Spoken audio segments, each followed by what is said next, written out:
আগামী সামনে দেশের ইলেকশন, আপনি কি দলের জন্য ঝাঁপিয়ে পড়বেন, না দল আপনাকে যতক্ষণ অব্দি না বলছে ততক্ষণ অব্দি বাড়িতেই বসে থাকবেন? না, আমাকে যেখানে ডাকা হয় সেখানে তো যাই। আমাকে যেমন ওই বিএল সন্তোষ এসেছিলেন, 2 বছর বাদে আমাকে একটা সবাই ডাকা হয়েছে, আমি গেছি। এবার বিনোদ সোনকর এসছেন, একটা পরিষদীয় দলের মিটিং ডাকা হয়েছে, 2 বছর বাদে আমাকে ডাকা হয়েছে, আমি গেছি। তো যখন ডাকা হয় তো আমি নিশ্চয়ই যাওয়ার চেষ্টা করি, যদি কোনো আমি স্টেশনে থাকি, কোনো কাজে ব্যস্ত না হয়। ডাকা হলে নিশ্চয়ই আমি যাব। আর দলের যে নেতৃত্বের কথা আমরা বললাম, সেই কর্মঠ নেতৃত্বরা রয়েছেন, এত পপুলার ফেস ওনারা, পাপিয়া দত্ত, টিঙ্কু রায়, রাজীব ভট্টাচার্যি মতো জাতীয় নেতারা রয়েছেন, সন্তোষ সাহা থেকে শুরু করে আরও যারা রয়েছেন, তারাই তো সংগঠনটা সুন্দর করে আগামী দিন গুছিয়ে দেবেন, যাতে করে আমরা অনায়াসে জয়লাভ করে আসতে পারি। যে স্বাস্থ্য দপ্তর থেকে আপনাকে স্বাস্থ্য দপ্তরের হাত আপনার থেকে নেওয়া হয়েছে, মুখ্যমন্ত্রীর কাছে আছে, ওই স্বাস্থ্য দপ্তরটা আজ বন্টন করা হয়নি। এই স্বাস্থ্য দপ্তরের আপনি মন্ত্রী না হয়েও অনেক মানুষকে সাহায্য করছেন বাড়ি থেকে একজন বিধায়ক হিসেবে।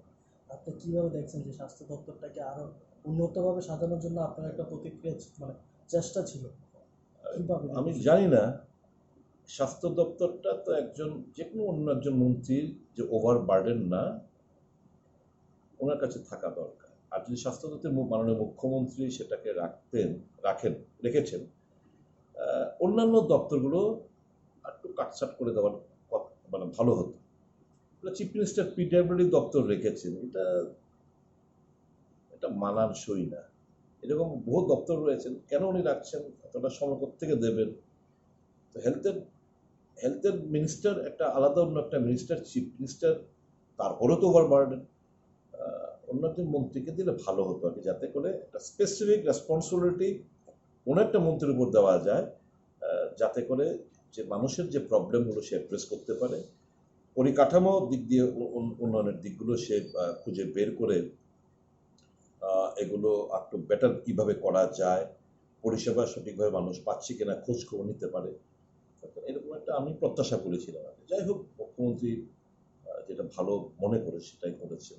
All the best. আপনার রাজনৈতিক ছোট ভাই, আপনি সুশান্ত বলে সবসময় আখ্যাত, আপনার সৈনিক বলে, আজকে ও মন্ত্রী পদে শপথ নেন, আপনি উপস্থিত নয়, সুশান্ত কেমন লাগলো বা আপনার কেমন লাগলো, আপনার রাজনৈতিক একজন সৈনিক? না, আমার একটা সত্যি কথা বলতে কি, ওকে তো আমি নিজের হাতে করে তুলেছি। আজকে আমি প্রাউড ফিল করছি রাজনৈতিক পিতা হিসাবে, জন্মদাতা পিতা না হলেও রাজনৈতিক পিতা হিসেবে এই জায়গায় ও গেছে, আমি প্রচণ্ডভাবে খুশি এবং আপ্লুত।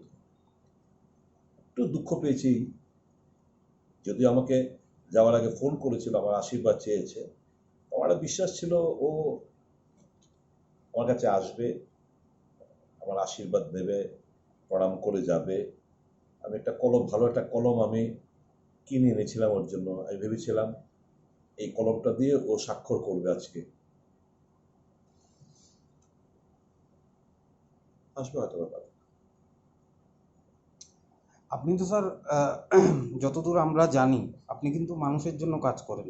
মানুষের দুঃখ, মানুষের কোথায় কষ্ট, মানুষের বেদনা, ওইখানে আপনি কিন্তু বিশেষ করে ঝাঁপিয়ে পড়েন। সামাজিক ন্যায় সব কিছুই আমরা যদি বলি, আপনার রাজ্য রাজনীতিতে একটা অপূর্ব ছাপ রেখে গেছেন। এছাড়া এখন রাজ্য রাজনীতিতে যেইভাবে আপনাকে বিভিন্নভাবে পিছিয়ে ফেলার একটা চক্রান্ত করা হচ্ছে, বলতে পারি চক্রান্ত করা হচ্ছে, বিষয়টা নিয়ে কী বলবেন?